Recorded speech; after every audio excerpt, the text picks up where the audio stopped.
పదహారునే రాష్ట్ర మంత్రివర్గ సమావేశం.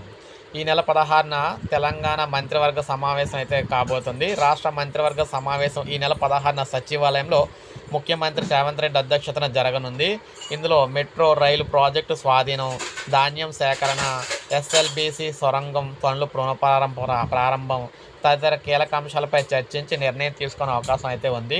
మంత్రిమండలి సమావేశంలో చర్చించాల్సిన అంశాలపై సీఎం రేవంత్ రెడ్డి తమ కార్యాలయం అధికారులతో సమావేశమయ్యారు. మెట్రో రైలు ప్రాజెక్టు నిర్వహణ ఆ బాధ్యతల నుంచి వైదొలుగుతున్నందున దాన్ని ప్రభుత్వ పరిధిలోకి తేవడము, గిగ్ వర్కర్ల సంక్షేమ చట్టం, టీ ఫైబర్ విస్తరణ, మూసీ ప్రాజెక్టు, ఫ్యూచర్ సిటీకి సంబంధించిన అంశాలను మంత్రివర్గ సమావేశం ఎజెండాలో చేర్చారు. వివిధ ప్రాజెక్టుల అంచనాలు పెంచడం, మేడిగడ్డ బ్యారేజీ పునరుద్ధరణ పనులు, తుమ్మిడిహొట్టి వద్ద ప్రాజెక్ట్ నిర్మాణం, సమ్మక్క సారక్క ఆనకట్ట, దేవాదుల ఆరో ప్యాకేజీ వంటి అంశాలపై చర్చించే అవకాశం ఉంది.